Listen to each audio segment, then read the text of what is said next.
and then having dreams that come true exactly, and like knowing what's going to happen before it happens. It's where they go, the aliens want blood, so they'd kill like 20 kids and everything. So the aliens would like come in the deal. Aliens they are eating blood? They brings them in like sharks. And then they would like give them technology. They go, this is how it works. You build the atomic weapons this way. You build it. And they would like show them bombers, and like the aliens are like telepathic. I don't even believe this. This is what the Nazis believe. And the aliens would mind meld and give them the technology. They're bad aliens. Okay, so one question that's kind of been in the fandom is, did the Silent King and Sanguinius actually know each other? Now, when the Silent King and the Chapter Master of the Blood Angels show up, Dante, the Chapter Master, is enraged that the Silent King has a mask reminiscent of Sanguinius' face. For those of you who don't know, the Blood Angels, it's very common for them to make masks of, faces of their fallen battle brothers, and obviously the face of their daddy is, the most important, and only way the Chapter Master's pushing to wear that. So they take offense to the Silent King doing that, but then the Silent King's like, oh, no, I didn't mean it to be offensive. I meant to, to relate to you guys. I actually knew your dad. Now, the reason this was happening is because the Blood Angels were there fighting the Necrons. Then the Silent King, sent them an invite and they showed up. And Silent King was like, yo, I didn't mean to fight you guys. I actually meant to team up to fight the Nids. The two fight the Nids and the Silent King dips.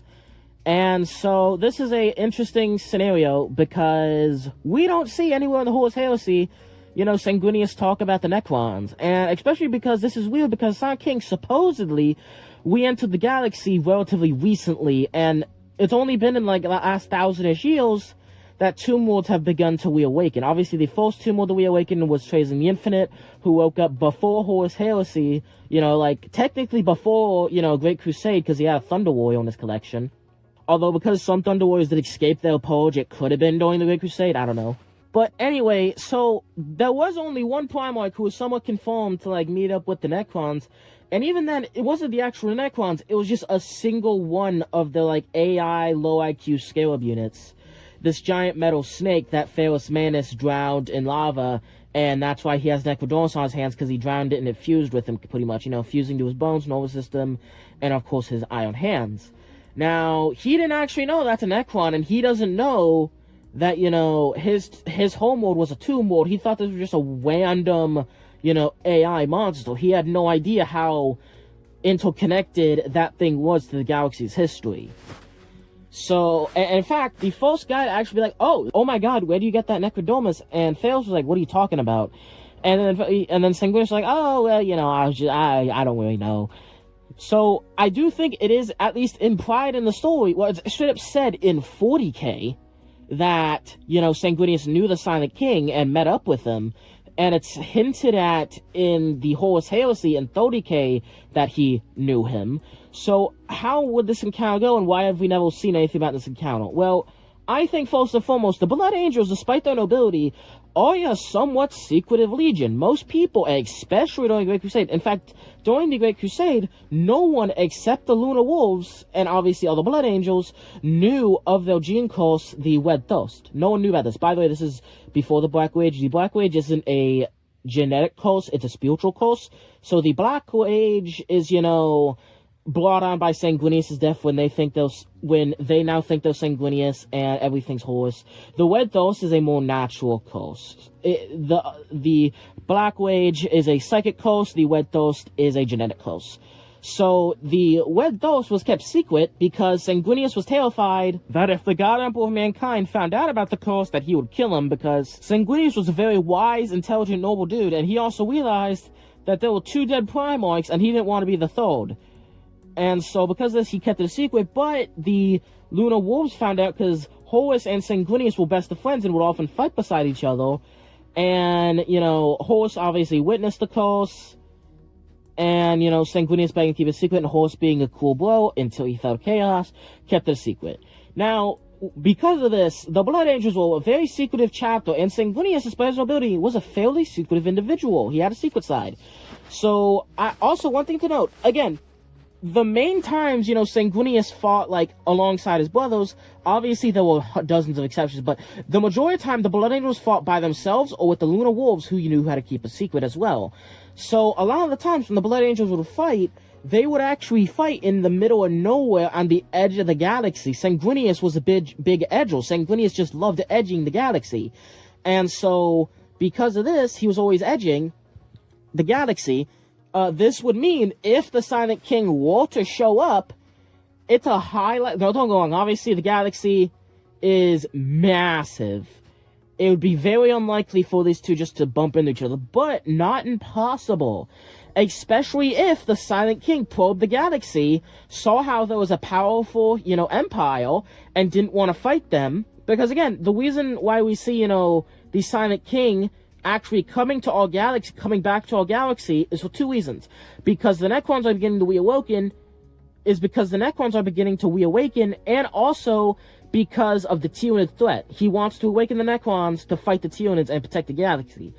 But one thing we know is that during the events of 30K, the Tyranids don't even know of our galaxy. They're not on our way here. So it's entirely possible the Silent King saw them. The Tyranids pretty much ignored him because they couldn't munch on him. And because of this, he was like, oh crap, let's get out of here. Went back to Galaxy, saw there was this, big empire, stayed in the shadows. Maybe he saw a random Space Marine Legion, maybe he saw the Blood Angels Force, I don't know. But anyway, he sees how strong the Imperium is. He sees how they're on the up and up, and how they're a relatively enlightened faction. Because the Imperium during 30K was very enlightened. They were very progressive. They were very cool guys. And so he's like, okay, I am not gonna, do anything with this. I'm just gonna chill out, maybe leave the galaxy or stay on the, edge of the galaxy. Because these guys, although are noble and are, pretty good, are also xenophobic, and they will at least attempt to blow me out of the sky. So I'm just gonna stay, away from them, but I'm just gonna, keep an eye on and make sure they're doing good. But then when he's, in the edge of the galaxy, he meets up with the other guy who's in the edge of the galaxy, Sanguinius, and he sees that Sanguinius is a very free thinker, very open-minded, and the two actually meet up and perhaps have a discussion, and, Silent King actually, maybe warns Sanguinius about the Nids, or, just doesn't warn about the Nids, but tells him he's a great job, and, tells him about the Empire. Now, this is another thing, right? Why is it that the Necrons didn't awaken in 30K? Now, don't get me wrong, it is said that Tracing the Infinite woke up early, but what if the Necrons were actually scheduled to start awakening in 30K? Okay, so hear me out. This is a theory, right? Everything I was talking about earlier was obviously theories, but this is a more theory. What if the Silent King... So, when the Silent King left the galaxy, the last two things he did was while he was still like the master of all the Necrons and all of them were enslaved to him, he forced all of them to build these massive tombs and then hide in these tombs to wait for the Eldar Empire to collapse. What if... And obviously the last thing he did was, break his protocol, break his command over them. But what if he still had somewhat of a command over them? What if he had the ability to awaken tomb worlds and or to keep them asleep? Now, it wouldn't be full bore. He can, has absolute power to do this or anything. But it would make kind of sense that the Necron awakening is happening now when the Tyranids are effing the galaxy and the Imperium can't really do it. Now, obviously, Imperium is fighting Necrons. But for the most part, the Necrons are keeping the training gloves on when it keeps the Imperium, especially the Silent King faction. Because the Silent King actually thinks the Imperials, a lot of them fight honorably, and he actually, the same code of honor that Necrons have while fighting each other, he actually gives to them, which is very interesting and unusual for Necron. So what if the Necrons were supposed to awaken in 30K? What if he came to the galaxy to, reawaken them, or at least, guide them during the reawakening process? I'm not saying he personally is awakening each tomb. I'm just saying he knows the schedule on when they're going to wake up, but he has the ability to either hit the snooze button or to wake them up faster. Now, obviously, tomb worlds can wake up by themselves without his interference, or can be woken up by other Necrons. I'm just saying, what if he has somewhat of a control key? You get what I'm saying? For example, if you have him, a little awakened Necron and a sleeping Necron tomb, he has the ability, if that Necron tomb's about to wake up, he has the ability to hit the snooze button, let them sleep for a little longer. Or if they're going to wake up in like 10 years, he has the ability to wake them up now. But that other Necron can go up and wake them up the old-fashioned way without, any fancy buttons. So you can still wake them up even if he hits the snooze button, but it's just kind of a way for him to have somewhat control over them. This would also make sense why he awoke in Tracing the Infinite, or maybe Tracing the Infinite was just supposed to wake up earlier, because Tracing the Infinite, despite, being in the Great Crusade era, was able to keep completely down to his nose. So either A, the Silent King woke him up, which I actually don't think is unlikely. I think the Silent King intended for him to wake up first. Or again, maybe when the Silent King, put all the protocols on each one of them to go to sleep, he set his clock just a little bit before everyone else's, knowing even if there was a powerful empire like the Eldar or something, he would still be able to, keep his nose down, not get obliterated. And also, he would still be able to steal from everybody. You kind of get what I'm saying here? Well, the Silent King saw how great the galaxy was doing and hit the snooze button on the Necrons just for a little bit longer, left the galaxy after meeting up and talking with Sanguinius. Sanguinius kept it a secret because he knew that that both men were honorable. And so he hits the snooze button. So he comes back to the galaxy because of the Tyranid threat. He comes back to the galaxy because of the Tyranid threat and also because the Necrons are about to wake up naturally. He sees that a much more powerful and honorable empire, honor was very important to him, has showed up, and instead of wanting to replunge the galaxy in a massive war against the Necrons and the Imperium, which the Necrons would probably win, given all those super weapons, but also, it's not a certainty, and you'd be dooming a very progressive, very honorable empire to its doom, the humanity. So it's possible that the Necrons were about to start waking up just a few hundred years, after the end of the Great Crusade, but he hit the snooze button, giving them, an extra 10,000 years of sleep. But then when he showed back up in the galaxy, instead of hitting the snooze button again, he allowed them to begin waking up naturally in order for the Necrons to, fight back against the Tyranids and whatnot. Now, don't get me wrong, most of the Necrons have a deep disgust for humanity, but him being the Silent King, even though he isn't, forcibly commanding them, like a lot of them have joined the Stormlord who wants to wipe out humanity, a lot of them do want to destroy, Chaos and the Nids before anything else, at least. And, of course, the Orcs. Either way, I can definitely see the Silent King wanting to coexist with humanity as opposed to outright rule it. Or, destroy it. And so I think he met up with Sanguinius, and I'm sounding like a broken record. You kind of get what I'm saying? Awesome. Now, again, just to clarify one more time. The Silent King does not have the magical ability over all Tomb Lords that he used to. Back before he shattered his protocols, he definitely did.